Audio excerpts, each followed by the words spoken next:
Aortic stenosis is one of the most common valvular diseases of the heart, and transcatheter aortic valve replacement, or TAVR, is a relatively new procedure that has been revolutionary in treating it.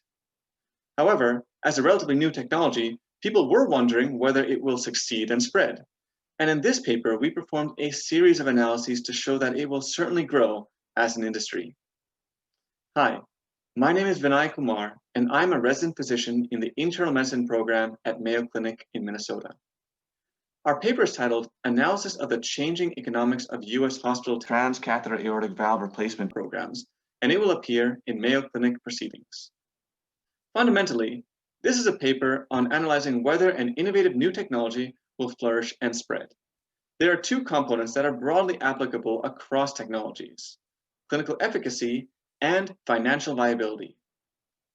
Now, we already know that there is good clinical efficacy data with TAVRs. In this paper, we explored the financial viability of TAVRs using financial analyses at both the hospital level and the larger industry level. Our analysis at the hospital level suggests that TAVR is a technology whose financial sustainability is driven largely by a hospital's ability to control its costs.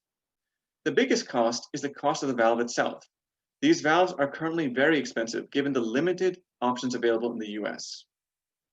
And since Medicare pays for 90% of TAVRs, reimbursement for the procedure cannot easily be changed. Ultimately, this means that a hospital must do its best to minimize the cost of the procedure and hospital stay, which has resulted in a number of policy changes, such as using cath labs instead of hybrid ORs, removing routine invasive monitoring, and stopping the mandatory post-procedural ICU stays that have ultimately resulted in reduced cost and improved patient outcome. Our analysis at the industry level using a Porter's 5 forces analysis suggests that the industry will continue to grow, but there will be a significant first mover advantage, meaning hospitals that already have large TAVR programs are going to be reimbursed better, have higher procedural volume, and likely have better outcomes than smaller TAVR practices. However, as more valve manufacturers enter the US market, the cost of the valves will drop. Additionally, the clinical indications for TAVR will continue to expand given the ongoing wave of clinical trials, resulting in a growing population of patients who would benefit from TAVR.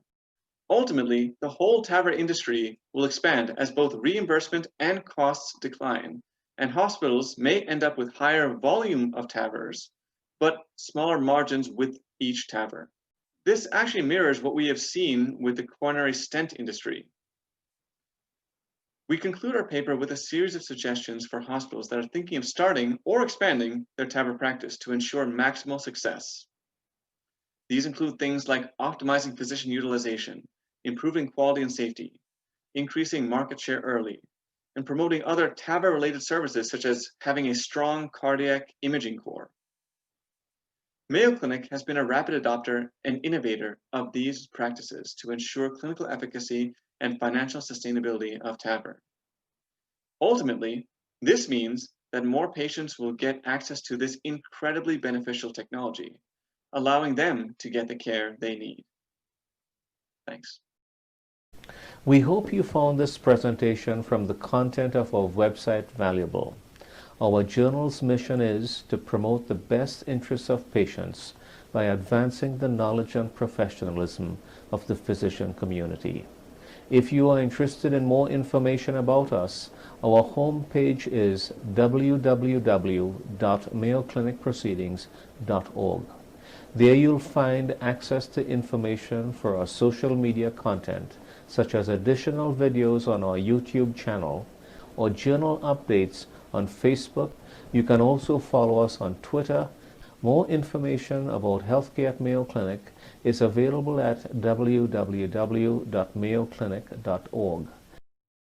This video content is copyrighted by Mayo Foundation for Medical Education and Research.